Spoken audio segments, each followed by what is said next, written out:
गांव में लोग यह कहने लगेंगे मैं भारतीय हूँ, तो बृहद भारत और मगध कालीन भारत का निर्माण होगा, जो विश्व शांति के लिए मील का पत्थर साबित होगा, बोले के.एन. त्रिपाठी। बताते चले कि मगध फाउंडेशन को लेकर फाउंडेशन के राष्ट्रीय अध्यक्ष एवं पूर्व मंत्री झारखंड सरकार के.एन. त्रिपाठी ने बताया कि मगध फाउंडेशन, जिसका निर्माण 2021 में हुआ है, जिसका हेड क्वार्टर साकेत दिल्ली है, यह आज से 2500 साल पहले के मगध सम्राट अशोक के समय के मगध सम्राट, जिसमें पाकिस्तान, अफगानिस्तान, ईरान का कुछ हिस्सा, नेपाल, भूटान, तिब्बत का कुछ हिस्सा, बांग्लादेश, बर्मा, श्रीलंका और कई राज्य उसके हिस्से थे।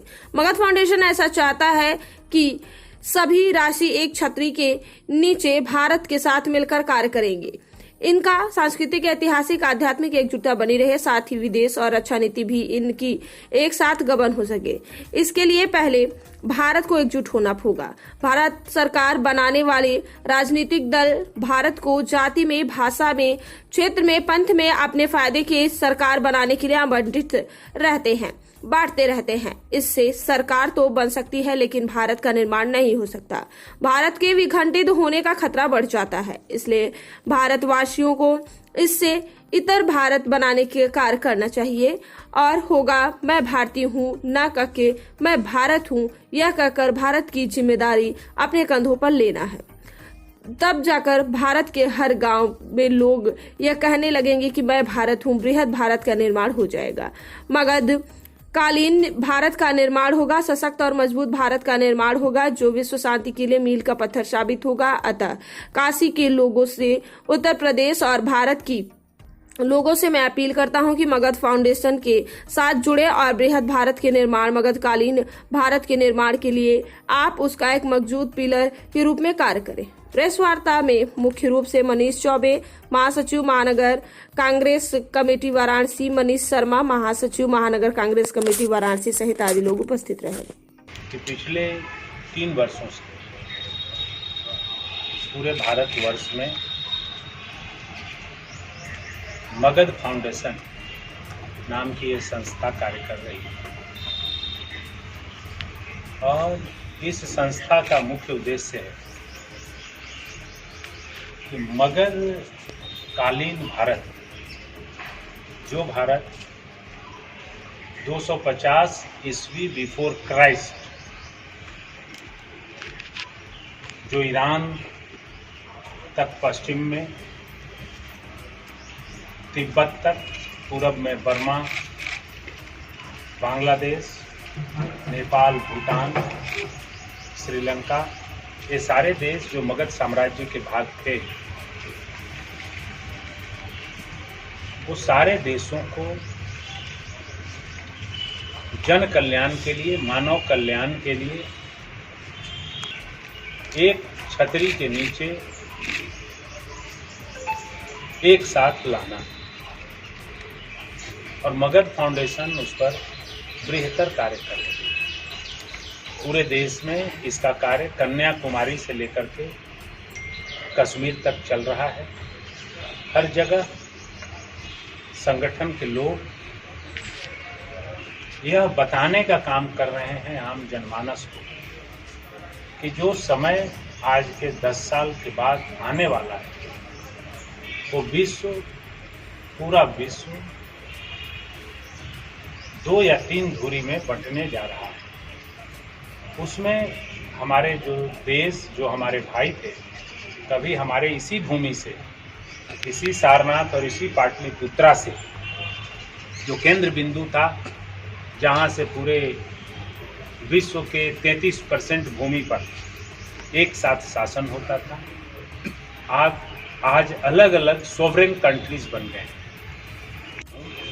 कि जब पहला आक्रमण भारत पर हुआ था सिकंदर का, अलकनंदा का, उस समय देश के सभी राजाओं को एकजुट करने के लिए पौरव राष्ट्र के राजा पुरु ने अपने यहाँ बुलाया था।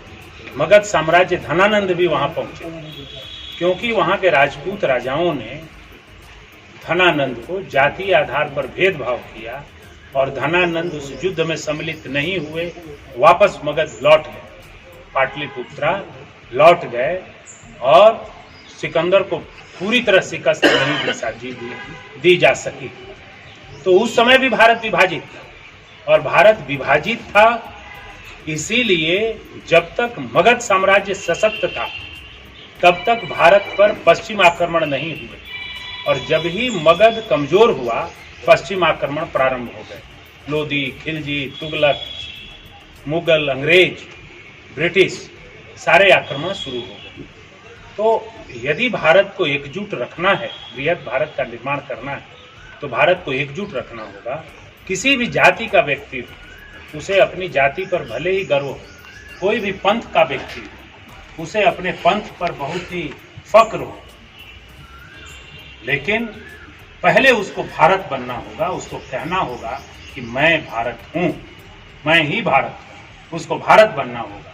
वो भारत सर्वप्रथम होगा, उसके बाद वो पंथ का व्यक्ति होगा, वो जाति का व्यक्ति होगा, वो परिवार का व्यक्ति होगा, वो किसी गांव का व्यक्ति होगा, किसी राज्य का व्यक्ति होगा।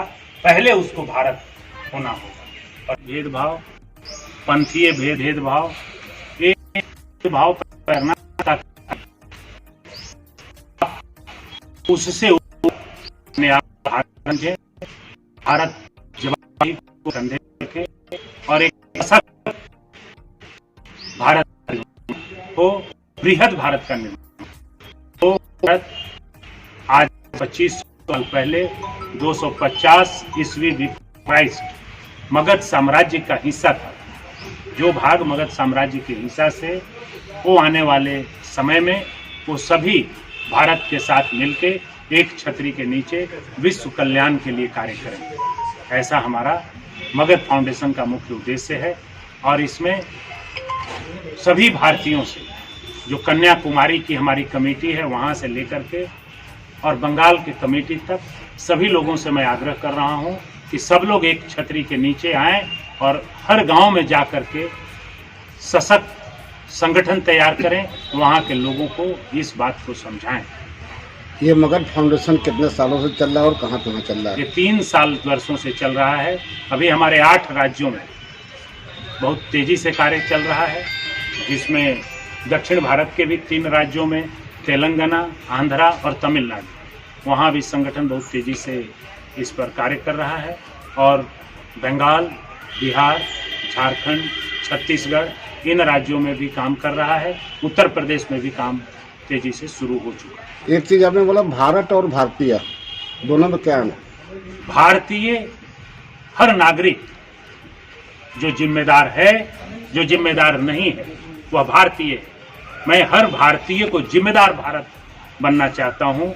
वो भारत को जवाबदेही उनके कंधों पर डालना चाहता हूँ। और यह तभी संभव होगा जो अपने आप को भारत समझेगा कि मैं भारत हूँ, मैं भारतीय नहीं हूँ, मैं भारत हूँ। अभी जवाबदेही लोग कुछ नेताओं के कंधे पर डाल दे रहे हैं और लोग भारत नहीं बना रहे हैं, सरकारें बना रहे हैं भारत में। हमें भारत बनाने पर भी विचार करना है। सरकार बनना भी जरूरी है, सरकार बनाने वाले सरकार बनाएं, लेकिन भारत बनाना भी उतना ही जरूरी है। और हम भारत बनाने निकलना चाहते हैं। हम चाहते हैं कि हर व्यक्ति भारत बनाने निकले। मंत्री जी, बात किया तो मगध फाउंडेशन इस क्षेत्र में किस तरह से कार्य कर रहा है, कैसे लोगों को प्रशिक्षण दे रहा है और ये कब तक चलेगा?